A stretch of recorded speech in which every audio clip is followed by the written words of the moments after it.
Lock the doors! Hello, you are listening to an episode of Trade Talks, a podcast about the economics of trade policy. I'm Samaya Keynes, the US Economics and Trade Editor for The Economist. And I'm Chad Bown, a senior fellow with the Peterson Institute for International Economics. This week has been a big week for Brexit votes. Order! On Tuesday, January 15th, Theresa May suffered the worst defeat on record in the House of Commons as her Brexit plan was soundly rejected.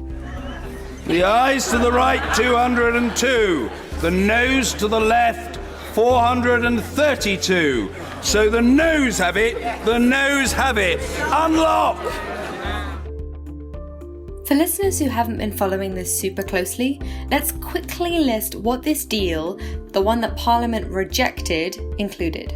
That plan took the form of a 600-page and legally binding withdrawal agreement detailing how the UK will leave the EU. It also included a vague and non-binding agreement for what the UK's relationship with the EU would be after the exit. The plan also included a transition period, lasting up until 2020, when the UK would have to follow EU rules but not be part of its institutions.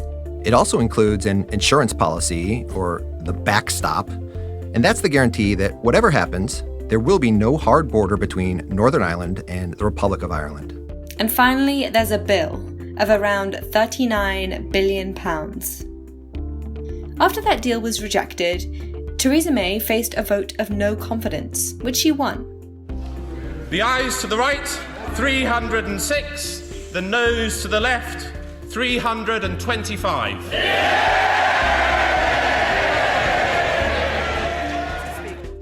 That means her government goes on to live another day.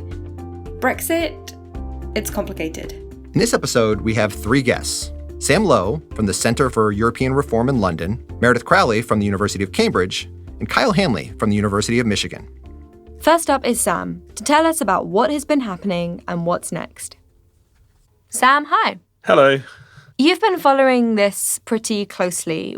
Was there anything surprising about the events of last week? I think it was not surprising that Theresa May lost the vote, but perhaps the magnitude of the loss was something that did catch people by surprise, because we're talking about numbers that we haven't really seen before in terms of parliamentarians who voted against her deal. And the difficulty is that after all of that, we still are really in the same place we were before, where there's three options on the table.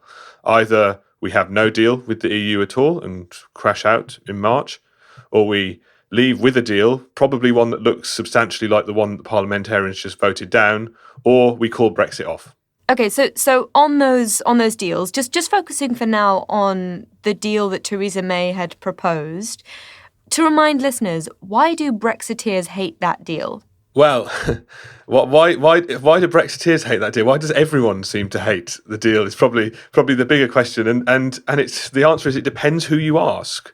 Some people hate it because of the backstop for Northern Ireland, the insurance policy that would ensure no hard border between the Republic of Ireland and Northern Ireland under any circumstance, because they feel it's something that we couldn't escape, that it would trap Britain into a close relationship with the EU forever. And for people who want a freewheeling, buccaneering Britain that can sign trade deals with the rest of the world, they see that as a concession too far. But some other people hate it because of the bill. They don't feel that they're getting much for their money. Some other people hate it because they feel that the political declaration on the future relationship, which is the non-legally binding document that accompanies the withdrawal agreement, does not spell out sufficiently enough what the future relationship should look like. It's too ambiguous, it's too vague. Some people want it to spell out a close relationship with the EU, some want it to spell out arm's length relationship with the EU for different reasons. And then also, why did Labour oppose it? It's because Labour being the opposition party, it's because they want to topple the government. They're the opposition, that's what they want, that's what they do. And as it stands, they feel that they can oppose the deal on the table without at the moment risking no deal, because there's still a couple of months to go before the end of the Article 50 process in March.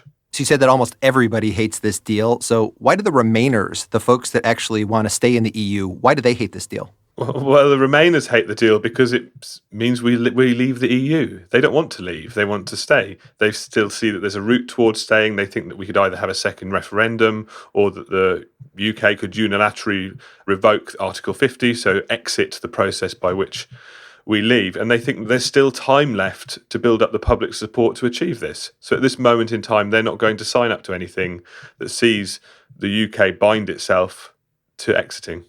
You mentioned that any different withdrawal agreement might look substantially like the one that's already on the table. What might even small tweaks look like? Could Theresa May do any better? My feeling on this is Theresa May has probably done as well as she could, given the constraints both within the country and within the UK, and also the constraints she faces that when she comes up against the EU's red lines.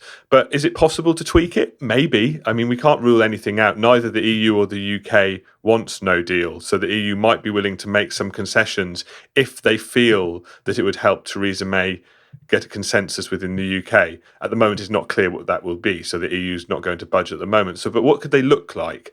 I think with the withdrawal agreement itself, it's difficult to see what the changes could be. Potentially the Northern Irish backstop, which now has an all UK component, which would mean the UK as a whole, so not just Northern Ireland, would remain in a customs union with the EU for the duration of the backstop.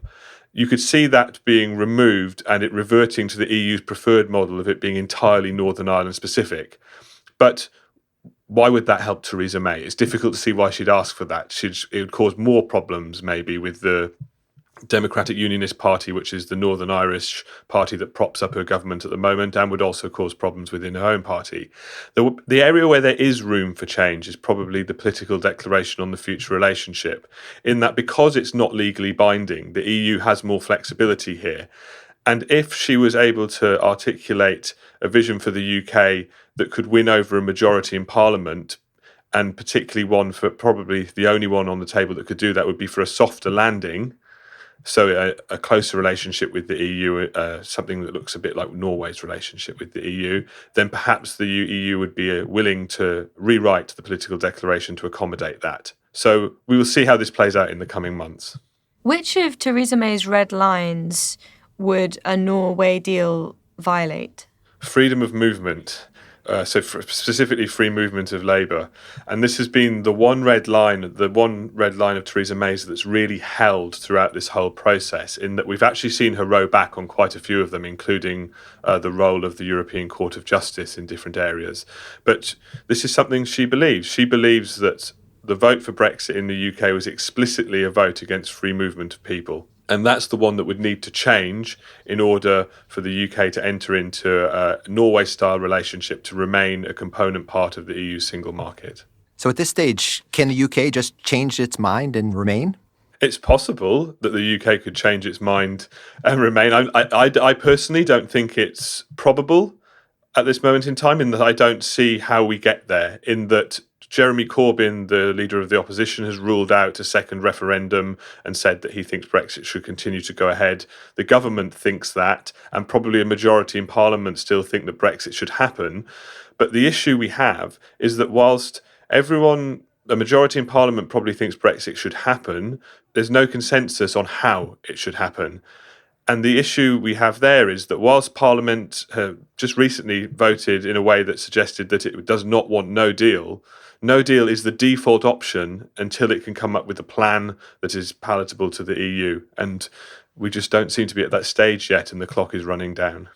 What do you think the chances of a no deal are? I really struggle to put numbers on things because when it comes to guessing and also struggle to guess what will happen because it's been such a roller coaster ride. I think no deal remains possible. It's the default option. If the UK and the EU fail to come to an agreement and the UK doesn't rescind Article 50, then no deal happens. It's the default. So in April next year, we'll have exited the EU without any arrangements in place, which would be very disruptive in the short term, and in the long run would probably quite significantly hit the UK's growth rate, and is an outcome that I don't think anyone wants, but we could just fall into due to complacency and a failure to find consensus.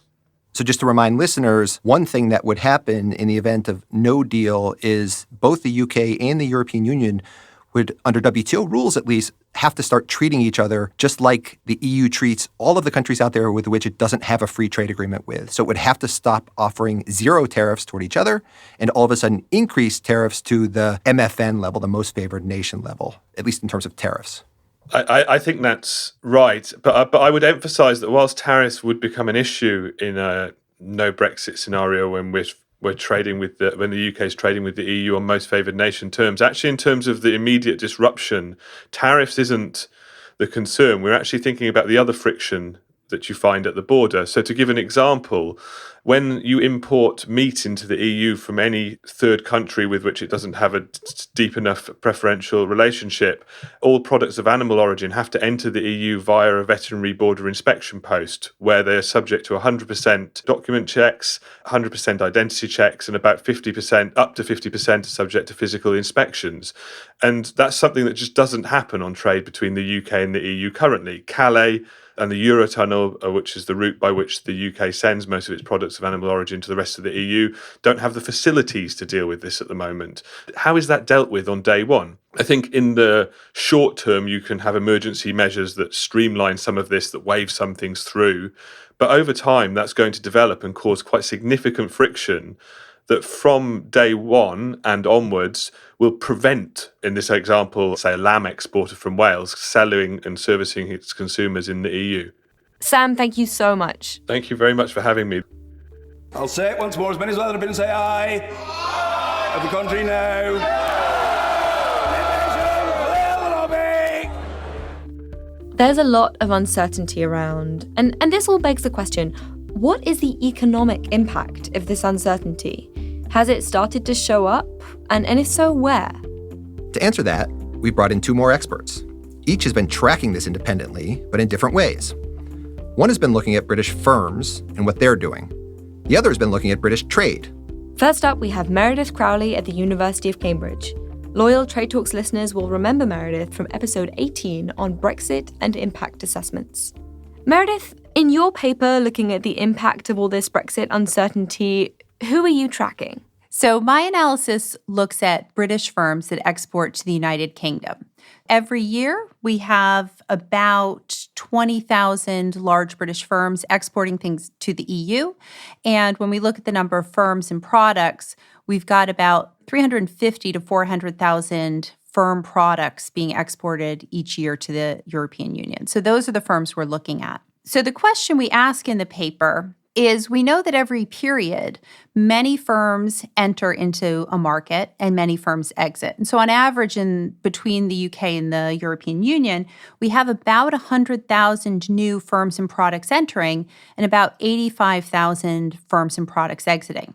And so what we ask is, in June of 2016, when the British public voted to leave the European Union, we say, well, there's no change in actual trade policy between the European Union and the United Kingdom.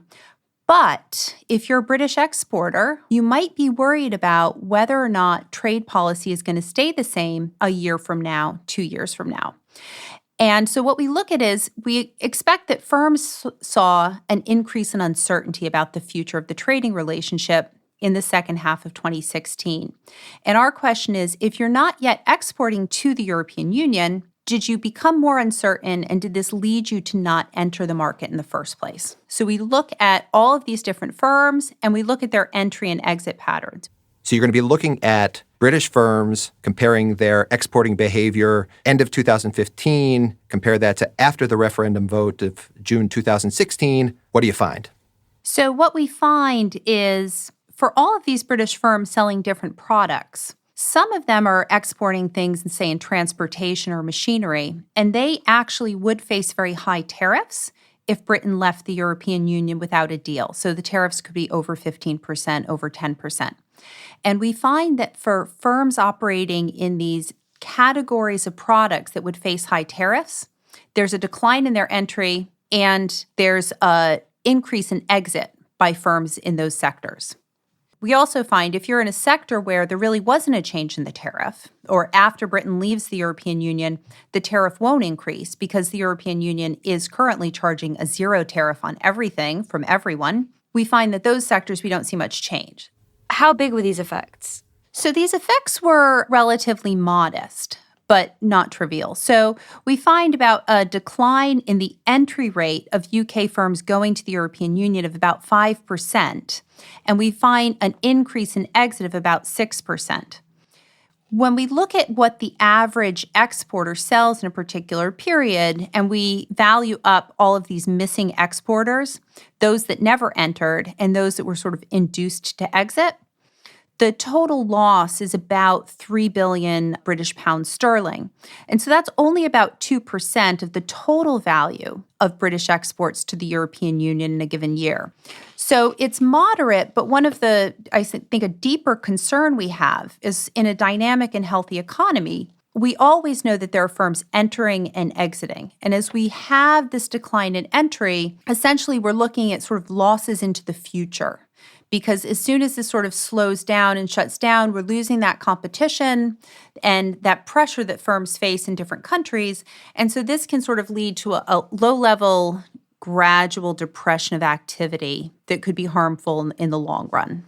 And all of this stuff is happening even though no tariffs have actually changed yet. Yes, this was all happening in the second half of 2016, well in advance of any actual change in policy. And just to check, what fraction of UK exports are covered in this? Because you don't cover services, do you? No, this is only an analysis of goods. So we're leaving out all sectors on services. And the other thing is this analysis only looks at uncertainty associated with tariffs. So there are some sectors of the British economy, say pharmaceuticals, where the market in the European Union is relatively open in terms of tariffs. However, pharmaceuticals are a very heavily regulated market. And so when there's a great deal of uncertainty about how British-produced drugs will be treated in the European Union, and until these sort of high-quality British drugs are guaranteed, some access for sale because they'll be able to prove they can satisfy regulatory differences or regulatory requirements, there could be other forms of uncertainty that are impacting firms, and that's not something our analysis picks up. Meredith, thank you very much. Okay, brilliant, guys. Next up, we have Kyle Handley at the University of Michigan. Kyle has also been looking at this question of Brexit uncertainty, but from a slightly different angle. Kyle, who exactly is it that you're tracking in your paper? So the question we try to answer in our research is how much did Brexit uncertainty reduce trade between the UK and the EU prior to the referendum vote? So you're going to look at the impact of this Brexit uncertainty even before the referendum vote of June 23rd, 2016. What's your measure of uncertainty associated with Brexit? So the measure of uncertainty that we use is the probability that the Leave vote would win the referendum. And we get that by using prediction markets, which are financial contracts that are traded on exchanges. And that gives us kind of a proxy for how likely this event was. And we use that to get variation over time prior to the referendum vote. And then the way we try to estimate how big of a deal this was is by using differential exposure to high tariffs if the ultimate outcome is a no-deal Brexit, where the United Kingdom and the EU go back to trading on WTO terms and higher most favored nation tariffs. So having been in the UK before the vote, for a long time it did seem like Brexit was unlikely. How much is this measure really picking up the probability of Brexit? In the data that we use, we think there's meaningful changes in the probability of Brexit around different political and legislative events. When the bill is actually passed to have a referendum, we see this probability track up. When they agree on the wording, the probability changes. When the campaigns actually start around March or April of 2016, we start to see a lot of variation in this prediction market contract price. It does go up and down relative to these events. And that's one of the things that we wanted to answer was whether or not, these large political shocks actually translate into real changes in trade flows. So what do you find? So what we find is that there is a meaningful reduction in trade prior to the Brexit referendum relative to changes in this prediction market probability. And it's largest in the products that we think make sense. And those are the products where the MFN tariff that the EU and the UK would likely levy against each other is higher than free trade, which is essentially what they have now. So the products that are most affected are those that have higher tariffs. And on a fairly large fraction of trade between the UK and the EU, before or after any kind of a hard Brexit, which may or may not have occurred, tariffs will remain zero. But on a non-trivial share of the products, the tariffs are fairly high, and those will reduce sales and demand for firms in both the UK and the EU. Are British exporters selling into Europe affected the same as European exporters selling into the UK? We find that they're not. So the UK exports to the EU are reduced by Brexit uncertainty, but the magnitude of the effect is smaller than for the EU. And one of the reasons that we think that's the case is because if you're, a British exporter and you're selling something to the EU, you at least know what the MFN tariff is that you might face in the future, and you've already tailored your product to comply with European Union regulations and customs procedures. Whereas if you're a European Union exporter and you're sending things to the UK, the regulatory environment that you might face after Brexit is in many cases completely unknown. They could impose tariffs that are higher than the ones that the EU imposes on the UK now. They could change customs regulations. They could change a number of other customs procedures behind the border that impact the cost of shipping goods to the UK. And because those are more unknown, the EU exporters appear to place greater weight on this risk and are affected more negatively. Could it also be that British companies systematically underweight the risk of a hard Brexit relative to European ones? Yes, that could be the case. And one reason for that might be that there was, a great deal of media attention paid to this prior to the vote. And, some people said it would be catastrophic, but there were plenty of other cheerleaders for the process that said this will actually be an improvement, both domestic businesses and exporters. And as an economist, I don't have an ability to tell you whether someone's beliefs were rational or not, but you might be right that perhaps they just had a more positive outlook on the future. How big were these effects? If there's a large sustained shock in the probability of Brexit, which we're only measuring with this referendum probability, that would over the longer term potentially reduce UK and EU bilateral trade by around 15%, give or take. And we think that's a good number to keep in mind if Brexit uncertainty is sustained and becomes sort of a perpetual Brexit situation, which many people have warned about and may actually be right where we're headed now. 15%, that's big. Yes. Kyle, thank you very much. Thanks for having me on anytime. So both Kyle and Meredith found a negative impact of Brexit uncertainty on trade now. Meredith found it by looking at British companies themselves, and Kyle found it by looking at both UK and EU trade flows.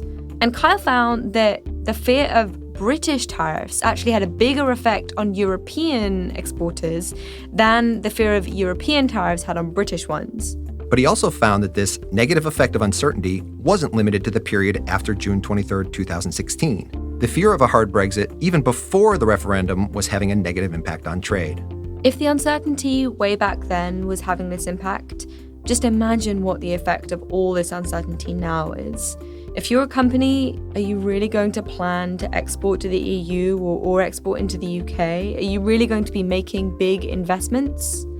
I'm skeptical. And I'll just add one final tiny disclaimer. These two economists are top scholars, and they've published a lot of research on trade, as well as on the economic impact of uncertainty. But these two papers we talked about today are new, and they haven't fully completed the peer review process yet. That is all for Trade Talks. A huge thank you to Sam Lowe of the Centre for European Reform, Meredith Crowley of the University of Cambridge, and Kyle Handley of the University of Michigan. Thank you to Nick Saffel at the University of Cambridge. Thank you to Colin Warren. Both have helped out with our audio. As always, we'll make sure to tweet out links to these papers. Meredith's paper is with Oliver Exton and Lou Han, and Kyle's paper is with Nuno Lamau and Alejandro Graziano. And do follow us on Twitter. I'm at Chad Bown. And we're on @trade__talks. That's not one but two underscores, @trade__talks. Because when it comes to Brexit votes, we're going to have more than one.